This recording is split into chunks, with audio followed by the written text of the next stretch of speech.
नमस्कार। प्रारब्ध पर आप सभी का स्वागत। मैं अमनीश, हमारे साथ हैं मंजरी जी। लेकिन आज की बातचीत शुरू करें, ये औपचारिकता नहीं है, बल्कि मैं दिल से आपसे आग्रह करता हूँ। प्रारब्ध को आपने सब्सक्राइब किया है, आपका बहुत-बहुत धन्यवाद। हर वीडियो को लाइक ज़रूर कीजिए ताकि ज़्यादा से ज़्यादा लोगों तक आपके प्रारब्ध के कंटेंट पहुँचे। शेयर करेंगे, अतिरिक्त स्नेह है, बेल आइकन दबाएँगे, तो सबसे पहले अपलोड की चिट्ठी आपको जाएगी। आज की बातचीत मंजरी जी, मैं एक शेर से शुरू करूँगा। लगा के देख ले जो भी हिसाब आता हो, लगा के देख ले जो भी हिसाब आता हो, मुझे घटा के तो गिनती में रह नहीं सकता। और ये शेर मैंने अर्ज किया है भारत की तरफ से सैम अंकल, जो अपने आप को दुनिया के चौधरी बनते हैं, दुनिया के दादा बनते हैं, दुनिया के मालिक बनते हैं, सबके रहमो करम को लीडर अपने आप को मानते हैं। लेकिन भारत ने बता दिया है, लगा लो चचा जो भी हिसाब आता हो, हमें घटा के तुम गिनती में नहीं रह सकते।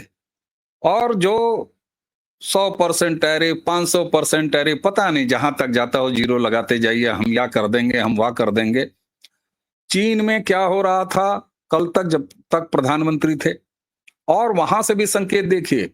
आज जब चीन राष्ट्रीय परेड करा रहा है तो प्रधानमंत्री नरेंद्र मोदी वहां नहीं है, उनके जलसे में नहीं है।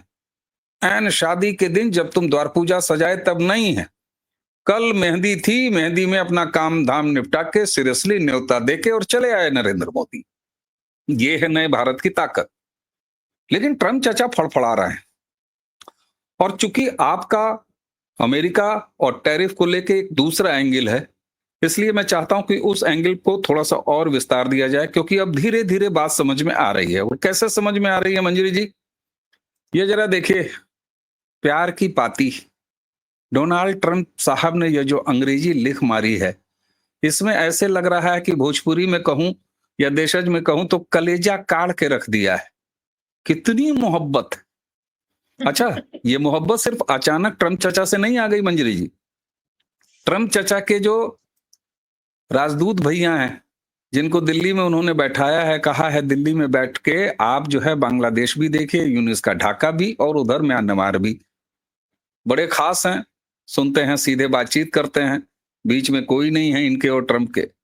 तो पहले ये कहते हैं कि भारत हमारे लिए बहुत जरूरी है, और फिर ट्रंप चचा का ये लव लेटर, ये क्या कहता है, ये कौन सा रिश्ता है।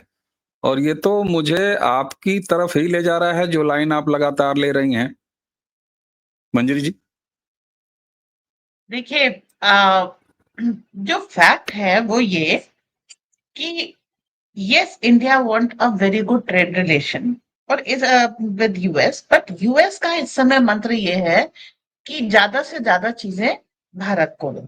अब सबसे पहला सवाल आता है, इन्होंने रशियन मिलिट्री इक्विपमेंट मेंशन किया है। Russian military equipment time tested है। पूरा नेटो 3 साल से रशिया से लड़ रहा है और रशिया 2 इंच नहीं खिसका, बल्कि आगे बढ़ गया। रशिया का इंटेंशन गुल्ली डंडे वाला है, जो हम कहते थे, लोगों को पहले बुरा लगता था कि वो वहां पर यूक्रेनियंस, वो कहते हैं हम अभी भी रशियन है, there is no Ukrainian here. तो वो वहां जाकर के लोगों को बचा करके लड़ रहा है। जबकि आप देखिए, नेटो जो यूक्रेन की आड़ में लड़ रहा है, वो रशिया के एनर्जी इंस्टॉलेशन पे, न्यूक्लियर इंस्टॉलेशन, सब जगह पर हमला कर रहा है और झूठा इल्जाम रशिया पे लगा रहा है। तो रशिया के इक्विपमेंट हो गए टाइम टेस्टेड, और नेटो के सारे इक्विपमेंट यूक्रेन में फेल हो रहे हैं। उसका मजाक इतना बन रहा है कि जो इनका पेट्रियट दिन होता है, जो राष्ट्रीय दिवस होता है इनका, उस पे ये दिखाते हैं पेटेंट टैंक यहाँ सजा हुआ है, F-35 यहाँ सजा हुआ, वहां पे F-35 इन्होंने यूज ही नहीं किया, sorry. Patent tank, Ibrahim tank, ये सारे उन्होंने सजा के रखे हैं लोगों के लिए कि हमने यूरोप की टेक्नोलॉजी की क्या बैंड बजाई है। अब वो टेक्नोलॉजी यूरोप लेकर के और ये ट्रम्प साहब लेकर के सोच रहे हैं कि वो F-16, जिसको MiG-21 से हमने मार गिराया, खरीद लें। तो ये हुआ, भैया ये तो किसी काबिल नहीं है, तो ये लेके आए F-35 ले लो। उसको हमने उतारा और 1 महीने तक समोसा चाय खिलाई, और उसके बाद ये बड़ी मुश्किल से उसको लेकर के गए। तो चक्कर क्या है, ये बेचना चाहते हैं अपनी ऑब्सोलीट टेक्नोलॉजी की। इन्होंने यमन की हूती से F-35 से मुकाबला किया। अब उसमें एक शर्त है, हम जब तक चाहेंगे तब तक तुम यूज करोगे, जिस दिन हम नहीं चाहेंगे हम मशीन स्विच ऑफ कर देंगे, हम आपको गोली बारूद नहीं देंगे। मतलब आपको हम इक्विपमेंट पूरे पैसे पे बेचेंगे, लेकिन उसके बाद उसमें मिल्कियत हमारी ही रहेगी। तो ये सौदा तो बिल्कुल नहीं चलेगा। हम बोफोर्स के केस में देख चुके हैं, करगिल में हमें बॉम्ब देने से मना कर दिया, जिसको हमको बनाना पड़ा। इस समय अमेरिका को सबसे ज्यादा पैसे की जरूरत है, वरना उसको दुनिया भर से। अब आपको क्या लगता है उसने इंडो पैसिफिक हमको क्यों दिया है? इंडो पैसिफिक एरिया इसलिए दिया है कि वहां की रक्षा के लिए उन्होंने फोर्ट बनाया। जापान की इकोनॉमी अमेरिका देखता है, विदेश नीति अमेरिका देखता है, और सामरिक दृष्टि अमेरिका की है। बेसिकली जापान अमेरिका को गुलाम है। सेम केस ऑस्ट्रेलिया के साथ है। और तो चार देश ही थे, अमेरिका, ऑस्ट्रेलिया, जापान और भारत। तो तीन अमेरिका के साइड थे, एक भारत था। अब क्या हो गया, समय के साथ साथ ऑस्ट्रेलिया भारत के साथ, जापान भारत के साथ, तो अब तीन भारत के हो गए और एक अमेरिका है। और उस वहां पर अपनी फ्लीट्स रखना इनको महंगा पड़ रहा है। तो ये कह रहे हैं भैया ये हो गया इंडो पैसिफिक, हमारी एक चौथाई भूमिका से कम रहेगी, आप टेक ओवर कर लो। ये हाल इनका रेड सी में होने वाला है। क्यों? इन्होंने येमेन का पीएम मार दिया अभी एक स्ट्राइक में। अब हूती बदला ना लें ऐसा हो नहीं सकता। कल ही हूती बहुत ज्यादा सड़कों पे निकले और एंटी इंडिया नारे, एंटी यूएस नारे लगे। वहां पर केस क्या है, इनको मालूम था यहाँ पर मैं स्टैंड नहीं कर पाऊंगा, तो इन्होंने रेड सी अलायंस बनाने की कोशिश की। रेड सी अलायंस 11 देशों से बनने वाला था, जिसमें एक अमेरिका भी था और एक भारत भी था। भारत ने कहा हम नहीं आते, वो अलायंस बनाई नहीं। तो इनको सारे काम का क्रेडिट खुद लेना है, भारत के कंधों पे चढ़ के। भारत ये कह रहा है जब मुझे काम करना है तो मैं अपने नाम से करूंगा, तुम्हारे नाम से क्यों करूंगा? कांग्रेस से रहा तो है नहीं कि काम मैं करूं क्रेडिट तुमको दूं। अब अमेरिका को पैसे की कमी और इनके इक्विपमेंट भी फेल हो रहे हैं, हुती रॉकेट्स के सामने, हुती के ड्रोन्स के सामने इसकी कमी, तो अमेरिका अब बैकफुट पे आता जा रहा है। और वो ये सोच रहा है कि जैसे कांग्रेस एरा में वो भारत को धमका करके अपने साथ ले लेता था, ऐसे ले लेगा। ऐसे में आते हैं ट्रम्प। ट्रम्प ने क्या किया? ट्रम्प का मैं शुरू से कहती हूँ वो बहुत बड़ा मोदी भक्त है। और उसके ऊपर आपने उसकी चुनावी रैलीज के दौरान हमला भी करा दिया। अब वो बन गया है पोटस। काम क्या वो डीप स्टेट का करेगा? अगर डीप स्टेट ऐसा सोच रहा है तो बहुत बड़ी बेवकूफी है। काम वो उनका करेगा जो उसके ऑल वेदर फ्रेंड है, उसके उसके बेटे की जान, उस पूरे घर की जान और उसका पूरा एम्पायर, सब तो आपने हॉस्टेज रख लिया लगभग। तो बोलेगा आपकी भाषा पर, काम भारत की तरफ का करेगा। और इस समय जो टैरिफ टैरिफ खेला है, सबसे बड़ी बात इसकी ये हुई है, ये कह रहे हैं कि इंडिया का बहुत सारा एक्सपोर्ट अमेरिका डिपेंडेंट है। अब इंडियन एक्सपोर्टर्स जो एक्सपोर्ट इंस्टीट्यूशन है, जैसे फियो है, हैंडीक्राफ्ट है, एक्सपोर्ट वो है, उसके साथ मिलकर के ये नई मार्केट तलाश रहे। अब अगर वो एक्सपोर्ट भी हम डाइवर्ट कर ले जाते तो टैरिफ का कोई असर नहीं है, क्योंकि हम पे अफ्रीका ने, लैटिन अमेरिका ने, ईस्ट एशिया के और ये एशियन कंट्रीज ने और ऑस्ट्रेलिया वगैरह ने तो टैरिफ लगाया नहीं है। केवल अमेरिका ने लगाया ना। तो कनाडा भेजो, मैक्सिको भेजो, अमेरिका कम भेजो, मत भेजो। उस चीज को हम लिक्विडेट कर ले जाएंगे, हमको ये मालूम है। लेकिन अमेरिका की मार्केट में जब सामान की कमी होगी तो बैकलैश कहाँ से आएगा? आम जनता से। अमेरिका की मार्केट में जब सामान महंगा होगा तो बैकलैश कहाँ से आएगा? अमेरिका की जनता से। आप प्रोडक्शन बेस्ड इकोनॉमी तो है नहीं कि आप अपने जूते बना लेंगे, वो आपको बाहर से खरीदने।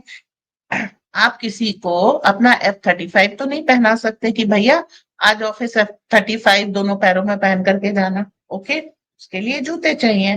जूतों पे आपने टैरिफ लगा दिया, जूते महंगे हो गए या नहीं आए। अब अमेरिका की जनता कमी देखेगी और ये कमी पूरे सिस्टम को भारी पड़ेगी।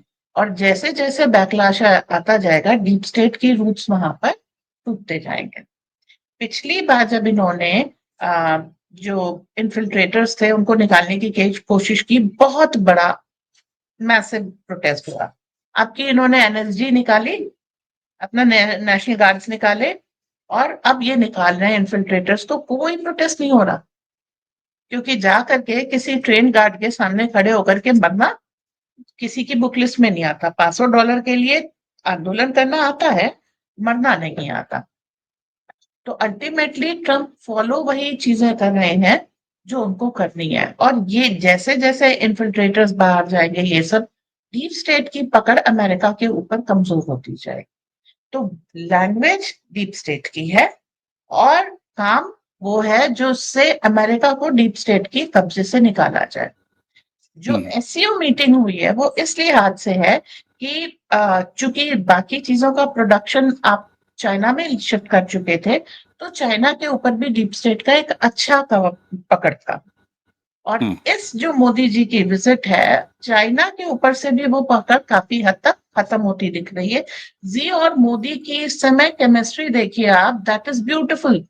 जी अभी तक आते थे स्ट्रेट फेस लेकर के, हो कि मैं यहाँ खड़ा हूं, एंड प्रोबेबली अनविलिंगली खड़ा हूं, I don't enjoy the whole तमाशा अराउंड मी, राइट। मोदी उनको गांधीनगर ले गए, झूला झुलाया, but Xi was like okay. आपके अपने जी की पूरी बॉडी लैंग्वेज में चेंज देखा, ही वॉज ग्रीटिंग। पूरे एससीओ का हाईलाइट मोदी की विजिट, मोदी की एंट्री, मोदी का भाषण, मोदी की एग्जिट रही। We have already covered the ground entirely. जिस भारत रशिया चाइना के बनने की मैं बात कहती थी, अब एवरीबडी इज टॉकिंग अबाउट कि हाँ वो अलायंस बन रहा है, and that will give a very good challenge to the deep state. Deep state का जो अभी इस समय तक जो फेस था वो था जॉर्ज सोरोस। पुतिन ने उसको फाइनेंशियल टेररिस्ट घोषित किया, दैट मीन्स केजीबी उसको, या जो भी उसका अभी नाम है, रशियन एजेंसीज उसको ढूंढ रही है। फिर उन्होंने, पुतिन ने ट्रम्प के साथ खड़े होकर के जॉर्ज सोरोस की बात की, ट्रम्प अग्रीड, एंड उसके बाद अमेरिकन एजेंसीज ने इसको जो है तलाशना शुरू कर दिया। इवन जॉर्ज सोरोस ने खुल करके कहा कि अब जो है मैं इन ट्रम्प से लड़ूंगा। So the whole thing is कि आपने कॉर्नर कर लिया उन लोगों को, उन कंपनीज को जो ये काम दुनिया भर में करा। Thanks to 24 elections of India, Soros ने अफ्रीका से बहुत तेजी से अपनी प्रेजेंस हटाई। क्यों? क्योंकि उसको भारत पे कॉन्सेंट्रेट करना था। तो अफ्रीका आजाद हो गया बाय द शेयर नंबर, कि आपने 23 देशों से, 24 देशों से अपना नेटवर्क समेट लिया। भारत में आप सफल नहीं हुए, और आप दुनिया के जिस देश में सबसे ज्यादा जड़ें जमा करके दुनिया को रूल कर रहे थे, वो अब आपको हंट डाउन कर रहे हैं, राइट। तो आप वो नेटवर्क जो डीप स्टेट का है, अब वर्ल्ड ओवर तोड़ा जा रहा है। जहां रशिया है वहां रशिया तोड़ रहा है, जहां अमेरिका है वहां अमेरिका तोड़ रहा है, जहां चाइना है चाइना भी तोड़ेगा, जहां भारत है। चार ही पावर से पांचवी कोई पावर नहीं है। तो अब ये जो एक क्वाड बन गया, एक क्वाड तो ये भी बना ना, तो एक ये क्वाड वर्सेस जॉर्ज सोरोस हो गया, कितने दिन तक संभालेगा। और जॉर्ज सोरोस के लिए एक ही बात है, वो फ्रंट, वो चेहरा है जो एक्सपोज हो गया, इसके पीछे प्याज की परतें और हैं। और अगर आपने एक एक करके किले की दीवारें ढहानी शुरू कर दी, तो एक दिन आप सेंटर में भी पहुंच जाएंगे। It's a long game. Putin ने कहा है खुद ही कि अगले 20 साल दुनिया पर भारी है, ओके, जिसमें अभी 1 साल निकला, 19 बाकी। अब जो एक साइकिल चल गया है, इस साइकिल में अमेरिका को अल्टीमेटली भारत की जरूरत पड़ने वाली। इक्विपमेंट, एक एक चीज आप देख लीजिए, भारत की सुपीरियर साबित हो रही है। ऑपरेशन सिंधु 22 मिनट सुंदर प्रदर्शन, ओके। ब्रेवरी भी आपके पास है, इक्विपमेंट भी आपके पास है। अब एआई आ जाएगा एससीओ समिट के कारण। आप पहले भी फ्रांस में गए थे, एआई समिट में गए थे। तो जब लेटेस्ट चीजें जब भारत के पास आ जाएंगी with the presence, valour, production and this and that, एक आपका वो कहते हैं ना सुरक्षा कवच, इसमें लोग आना शुरू हो जाएंगे। अमेरिका को इसकी भविष्य में जरूरत पड़ने वाली है, and Trump sees it very clear. इसीलिए उन्होंने ऐसे एक्ट किया। पहले उन्होंने ढेर सारा टैरिफ चाइना पे लगाया, चाइना ने ऑल्टरनेट मार्केट्स देखनी शुरू की। अब ढेर सारा टैरिफ भारत पे लगाया, भारत ने ऑल्टरनेट मार्केट देखनी शुरू की। तो भारत और चाइना करीब आए, and thanks to the tariff वो किया किसने? ट्रंप ने। जिस रशियन ऑयल के नाम पे किया, वो रशियन ऑयल तो जेलेंस्की भी खरीद रहा है भाई साहब, बाकियों को छोड़ दीजिए। तो ठीक फिर बात। क्या बात कर रहे हैं? और जिस दिन रशिया इतना बड़ा इक्विपमेंट वाला देश है, 2 दिन में वो क्या जेलेंस्की को पूरा यूक्रेन टेक ओवर नहीं कर सकता? हाँ, वो डिसाइड करे तो यूरोप में इस समय लड़ने की ताकत नहीं है। मैंने एक रिपोर्ट तैयार की थी इसकी कैपेसिटी की, air force capacity of Europe pathetic है। 16 देशों के पास तो अपनी एयरफोर्स नहीं है, और जिनके पास है वो अमेरिका की दी हुई F-16 बिल्कुल। खड़े हैं, उसमें रिफर्बिश्ड मतलब उनकी रिपेयर और वो नहीं कराया है, काफी समय से अनयूज्ड खड़े हुए हैं। आप ये सोचिए, यूरोप लड़ नहीं सकता, केवल वो पुराने जो प्यादे बैठा रखे हैं वो गीदड़ भभकी दे सकते हैं। हम्म, तो ये they are just toying with the time कि हम पुराने तरीके यूज करके निकल जाएं। जो भी विश्व के लीडर्स हैं, मोदी हैं, पुतिन, उनको ये हकीकत मालूम है। They are also toying with time कि अगर ठीक। धीरे से वो निकल जाता है बिना मेजर डिसरप्शन के, तो कर तो लेते ज्यादा हैं। बेहतर। ठीक हाँ, बात। ये चीज अच्छा। जो है। हम्म, हम्म, हाँ जी। हम्म। नहीं नहीं, हम आप अपनी इसके बात कंप्लीट करें फिर मैं। हम इसके बीच से सारे कंसोर्शियम बना करके वर्ल्ड -1 पे जो चल रहे हैं, लोग समझते हैं वो -1 अमेरिका है, बट हम्म, एक्चुअली वो -1 डीप स्टेट है। लेकिन उसका अमेरिका पे ज्यादा कब्जा है, इसलिए अमेरिका पे आ जाता है नाम वहां पर। अब अमेरिका के सिस्टम को तोड़ने में भी समय लगेगा। आपने लैंगली जो है, CIA खाली कर लिया, FBI खाली कर लिया, एजुकेशन डिपार्टमेंट खाली कर दिया, और इसके साथ साथ वेरियस डिपार्टमेंट में जो इनका USAID वगैरह का था, वो सारा सिस्टम आपको तोड़, लेकिन तोड़ना आसान है, आपने तोड़ दिया एक झटके में 90 दिन में। रिकंस्ट्रक्ट भी तो करना है, वो टाइम लगेगा। Okay, so America is going through a major overhaul. इसमें इन्होंने हम्म, टैरिफ वॉर कर दिया, और धीरे धीरे जो ट्रम्प की नीति है, वो सबका इंटरफेरेंस अमेरिकन गवर्नमेंट से हटा करके पूरी गवर्नेंस अपने हाथ में लेने की है। हम शुरू से कहते थे Elon Musk is a deep state agent, और ये अमेरिका में इसको यूज कर रहा है इलेक्शन के लिए, और बाद में डंप करेगा। पीपल वर लाइक दे वर, वो जुड़वा भाई की तरीके से है, चंडी बडीज है। देख लीजिए, Musk has gone separate way, क्योंकि अगर हम्म, उसको सैटेलाइट कॉन्स्टलेशन रखना है। अब अटैक होगा भारत, वहां पर क्या हो रहा है, माइक्रोसॉफ्ट वगैरह डिसमेंटल हो रहे हैं, थोड़ा थोड़ा। भारत अपने सोशल मीडिया की बात कर रहा है, तो आप एक देखिए, उधर से इधर शिफ्टिंग एक ऑब्वियस सी चीज है। बस इसमें थोड़ा टाइम लगेगा, you have to move people. And जो बिल्कुल। भी भारतीय वहां गए हैं, वो वापस नहीं आना चाहते, एवरीबडी नोज। उन्होंने हम्म, क्योंकि भारत में अपना बेस खत्म कर लिया है, एंड दोबारा भारत में आके बसना उनके लिए एक बहुत बड़ा नाइटमेयर है। हम्म। ओके, लेकिन जो समय आ रहा है उनको करना पड़ेगा, एंड ठीक है। That is the thing we are preparing for. America अपने आप को परिया बना रहा है, hmm, don't hmm. Touch me, I am untouchable. And ये कोवर्ट नीति है डोनाल्ड ट्रंप की। ठीक। जी। बिल्कुल ठीक है। एक तरफ डोनाल्ड ट्रंप कभी स्मार्ट पॉलिटिक्स करते हुए दिखाई देते हैं, और आपने कहा कि एलन मस्क को किनारे किया। अरे ठीक है, मोदी जी भी तो बिल्कुल जुड़वा भाई ही कहे जाते थे। तो फिलहाल सतही तौर पर अगर देखा जाए तो उनको भी उठा के फेंक दिया है, लेकिन ये ऑनगोइंग सतत प्रक्रिया है, इसलिए अभी सफर में है, सारे मामले ठिकाने पर नहीं पहुंचे हैं। ये बात भी बिल्कुल सही है। अब एक तरफ इतनी गंभीरता अमेरिका में, लेकिन दूसरी तरफ ब्राह्मण तेल इंजॉय कर रहा है, सारी संपत्तियां यहां उसके कब्जे में हैं। ये तो बिल्कुल सस्ता कम्युनिस्ट वाला जो नारा है, जो यहां पर भारत में कम्युनिस्टों का चलाया जाता है, इससे अलग कहीं कुछ नहीं है। और वो साहब कौन है? वो कोई अरे गरे नथु खेरा नहीं है, वो चचा ट्रंप का जो है वो एडवाइजर है। तो एक तरफ इतने लंबे लंबे शो से इतनी बड़ी बड़ी बातें, जिसको हम लोग बैठ के डिकोड कर रहे हैं, और दूसरे तरफ जो है वो सस्ता था चवन्नी छाप कम्युनिज्म का नारा वो उठा के लगा दिया जाता है कि हिंदुस्तान वालों तुम्हें समझना चाहिए ये सारे ब्राह्मण जो मतलब ये क्या है, इसको कैसे देखा जाए। मैं ये नहीं कह रहा हूं, सवाल ये है कि ये ना मजाक उड़ाने वाली बात है दर्शकों, मैं इसको गंभीरता से रख रहा हूं सामने। ये वो नारे हैं जो भारत में बटोगे तो कटोगे इसके विरोध में लगाए जाते हैं, बांटेंगे, एक रहोगे तो सेफ रहोगे, ना ना ना, हम तुम्हें ये करेंगे। बहुत सारे लोग इसको सतही तौर पर देख रहे हैं कि नहीं नहीं वो दरअसल क्रिश्चियन सुप्रीमेसी। और एक बात भी ये सही है, क्योंकि अमेरिका में एक टर्म है मंजरी जी, बोस्टन ब्राह्मण्स। दर्शक हमारे गूगल करें और बोस्टन ब्राह्मण्स अगर वो टाइप करेंगे तो ये बड़ा, यस, और ये बड़ा पुराना एक फंडा है, ये अचानक नहीं निकल के आ गया है उसके मुंह से ब्राह्मण।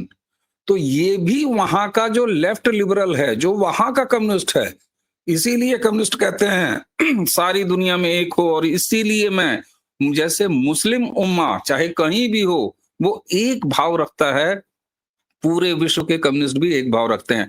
मुझे बस चलते चलते 1 मिनट में आप ये बता दीजिए कि इतनी महंगी महंगी बातों के बीच में ये अचानक मोजा जूता निकाल के और सड़े हुए मोजे की बदबू कैसे फैल जाती है इतनी। ऑप्शन खत्म हो गए हैं। एंड आपने जब फॉरेन में ये बोला कि इसका ब्राह्मण्स मजा ले रहे हैं, आपने एक चीज भारत में साबित कर दी कि ये जो कॉन्सेप्ट है ब्राह्मण वर्सेस शूद्र का, ये फॉरेन में कर दी ना।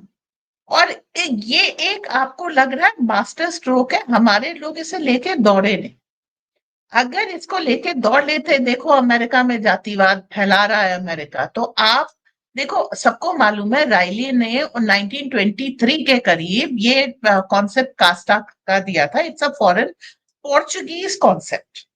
आप वही चीज तो साबित कर रहे हो हमें कि हमारे यहाँ तो सब एक थे, हमारे यहाँ एक कुआं, एक मंदिर, एक तालाब जहां पर होता है। आपका ये सबसे ज्यादा इन्होंने चमारों को लिया, चर्मकार कहते थे उनको, चमार बोला उनको सबसे ज्यादा बोल।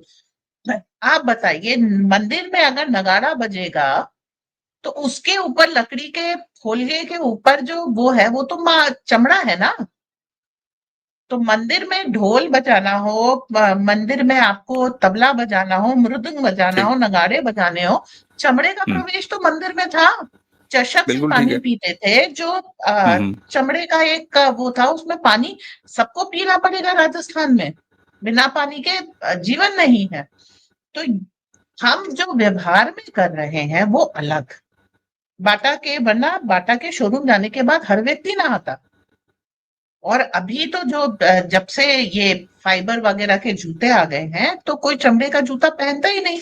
अगर ये इतनी निकृष्ट चीज होती, ये सारा प्लान था हिंदुओं के हाथ से उनका बिजनेस लेने का, और वो इसमें सफल नहीं, हो गए। बिल्कुल अब बिल्कुल हम इस बिल्कुल। चीज को अगर लेकर के सीरियसली चलते हैं तो हम उनको ये साबित कर देंगे the whole concept of casta is Portugal and it was imposed on India. ये भारतीय राइट, कॉन्सेप्ट नहीं है। मंजरी जी मैं यहीं आपको रोक रहा हूं, ये 1 मिनट 2 मिनट पर निपटने वाली बात नहीं है दर्शकों, पूरी गंभीरता से कह रहा हूं।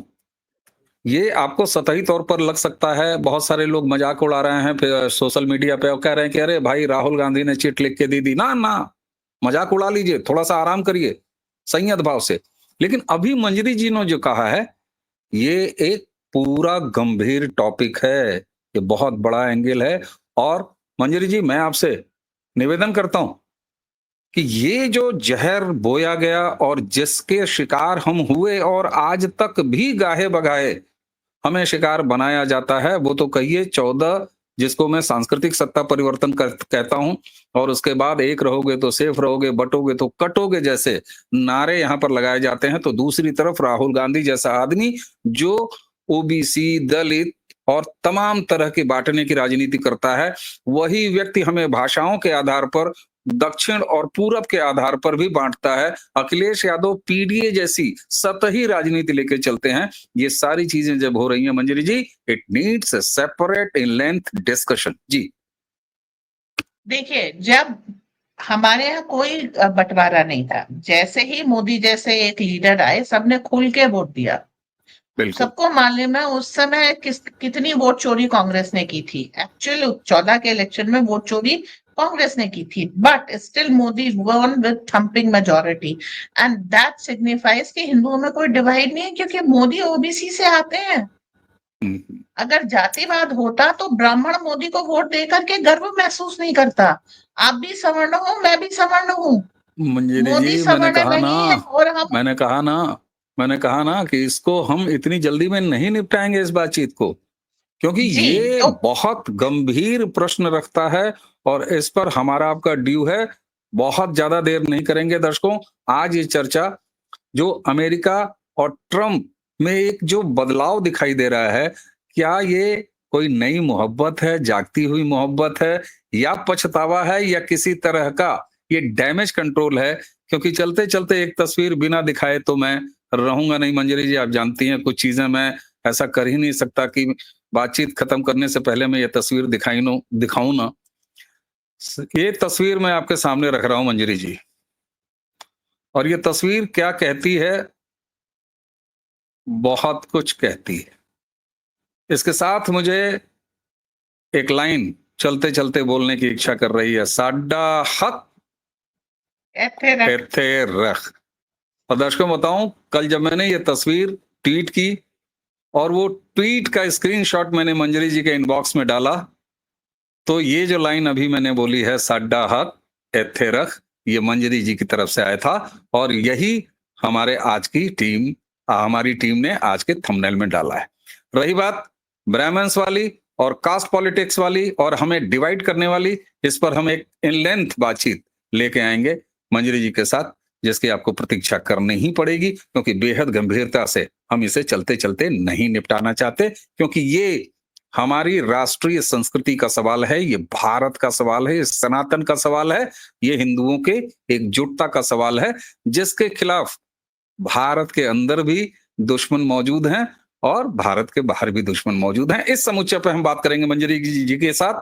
तो मंजरी जी, अभी तो ये सफर जारी है, अभी बीच के स्टेशन पे हम लोग उतर रहे हैं। बार बार ट्रम्प चाचा का मचलना, थोड़ा सा मुचकना, थोड़ा सा चिढ़ना, थोड़ा सा हंसना, थोड़ा सा रोना, लेकिन इस बीच में मोदी जी ने वही कहा, भाई मेरा वाला काम तो मेरे हिस्से आएगा। तो देखते हैं ये गाड़ी कहाँ जाके रुकती है, और जब रुकेगी तो हम लोग कहेंगे हमारी यात्रा शुभ रही, हमारी यात्रा समाप्त हुई। मंजरी जी, आज आपने हमें समय दिया, आपको बहुत बहुत धन्यवाद। दर्शकों, चैनल सब्सक्राइब आपने कर रखा है, थोड़ा थोड़ा और करवाइए, वीडियोस को लाइक जरूर कीजिए, इसे शेयर कीजिए। बेल आइकन नहीं दबाएंगे तो कैसे पता चलेगा कि प्रारब्ध पर मंजरी जी का वीडियो आ गया है, इसलिए उसे भी दबा दीजिए। तो एक बार फिर मंजरी जी, आपको धन्यवाद। और दर्शकों, इसी के साथ अब ये चर्चा यहीं समाप्त करेंगे। नमस्कार, प्रणाम, जय जय श्री राम। जय जय श्री राम।